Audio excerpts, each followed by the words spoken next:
ಕುಮಾರ್ ಅಂದ್ಬಿಟ್ಟು ಚಿಕ್ಕಬಳ್ಳಾಪುರದಿಂದ ಬಂದಿದ್ದೀನಿ. ಇಲ್ಲಿ ತಮಿಳ್ನಾಡಲ್ಲಿ ರಾಯಕೋಟ. ಇವ್ರ ಹೆಸರು ಬಂದ್ಬಿಟ್ಟು ನರ್ಸಿಯವ್ರ ಹೆಸರು ಮಾದೇಶ್ ಅಂದ್ಬಿಟ್ಟು. ನಾವು ಡೈರೆಕ್ಟ್ ಇಲ್ಲೇ ಬಂದಿದ್ದೀವಿ, ಮೀಡಿಯೇಟ್ರ್ ಯಾರೂ ಇಲ್ಲ. ನಾವು ವೀಡಿಯೋ ಮಾಡೋ ಉದ್ದೇಶ ಏನಪ್ಪ ಅಂದರೆ ನಮ್ಮ ರೈತರಿಗೆ ಡೈರೆಕ್ಟಾಗಿ ಬಂದರೆ ಸ್ವಲ್ಪ ರೇಟ್ ಕಮ್ಮಿ ಬೀಳುತ್ತೆ. ಇಲ್ಲಿ ನರ್ಸರಿ ಚೆನ್ನಾಗಿದೆ, ಕ್ವಾಲಿಟಿನೂ ಚೆನ್ನಾಗಿ ಕೊಡ್ತಾರೆ.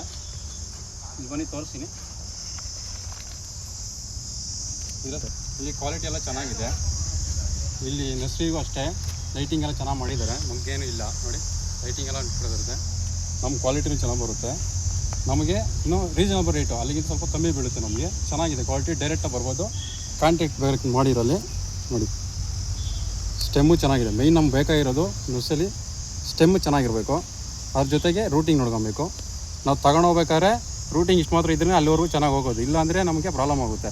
ರೂಟಿಂಗ್ ನೋಡ್ಕೊಬೇಕು, ಸ್ಟೆಮ್ಮನ್ನು ನೋಡ್ಕೊಬೇಕು, ಎಲ್ಲ ಕರೆಕ್ಟಾಗಿದ್ದರೆ ನಮ್ಗೆ ಅಲ್ಲಿ ಇಳುವರಿನೂ ಚೆನ್ನಾಗಿ ಬರುತ್ತೆ. ನಾನು ಏನಕ್ಕೆ ಹೇಳೋದಂದರೆ ಇದಕ್ಕೆ ನೀವು ಡೈರೆಕ್ಟಾಗಿ ಬನ್ನಿ, ವೀಡಿಯೋ ಯೂಸ್ ಮಾಡೋಕ್ಕೆ ಹೋಗ್ಬೇಡ್ರಿ. ಡೈರೆಕ್ಟಾಗಿ ಬಂದರೆ ಒಂದು ಸ್ವಲ್ಪ ಕಮ್ಮಿ ಬೀಳುತ್ತೆ ನಮ್ಗೆ ಅಮೌಂಟು.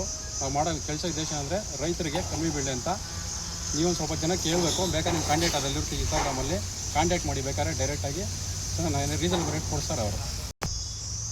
ಈ ವಿಡಿಯೋ ನೋಡೋದಲ್ಲದೆ ಇನ್ನೂ ನಾವು ರೈತರಿಗೆ ಶೇರ್ ಮಾಡಿರಿ, ಅವ್ರಿಗೂ ಸ್ವಲ್ಪ ಜನಕ್ಕೆ ಯೂಸ್ ಆಗಲಿ. ಇದೇ ಉದ್ದೇಶ ಮೇನ್ ಇದಕ್ಕೆ.